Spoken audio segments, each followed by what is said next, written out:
আসসালামু আলাইকুম। সালাত আদায়ের সময় হঠাৎ ফোনের রিংটোন আমাদের সালাতের খুশু নষ্ট করে দেয়। তার জন্য কাহাফ গার্ডের একটি ফিচার রয়েছে, অটো সাইলেন্স প্রেয়ার টাইম। এই ফিচারটির মাধ্যমে আমরা আমাদের প্রত্যেক ওয়াক্ত সালাতের সময় বা মোর স্পেসিফিক্যালি জামাতের সময়টা আমরা নিজেরা সেট করে রাখতে পারবো এবং ওই সময় অটোমেটিক্যালি ফোন সাইলেন্ট হয়ে যাবে। সেটা কিভাবে সেট করতে হয় সেটাই আজকে আমরা দেখব ইনশাল্লাহ। আমরা সবার প্রথমে অ্যাপের মাঝখানে নিচের দিকে বাম দিকে থাকা অটো সাইলেন্স প্রেয়ার টাইম এই বাটনে ক্লিক করব। সেখানে গেলে আমরা আমাদের সুবিধা মতো কান্ট্রি, সিটি, মাযহাব এবং ক্যালকুলেশন মেথড আমরা সেট করে নেব ইনশাআল্লাহ। তারপর প্রত্যেক ওয়াক্তের টাইমিং আমরা নিজেরা সেট করে নিব।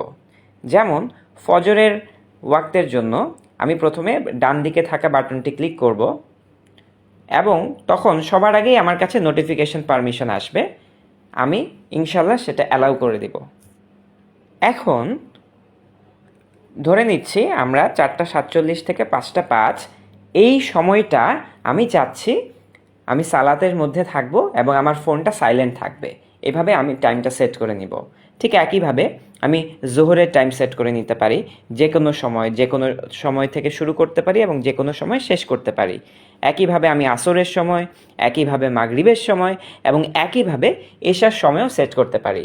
এর মাধ্যমে আমি আমার ফোনের auto silent during prayer time এই ফিচারটি সাকসেসফুলি সেট করে রাখতে পারি এবং আমার সালাত আরও মনোযোগের সাথে ও খুজুর সাথে আদায় করতে পারি ইনশাআল্লাহ। আসসালামু আলাইকুম, আমাদের সাথেই থাকুন।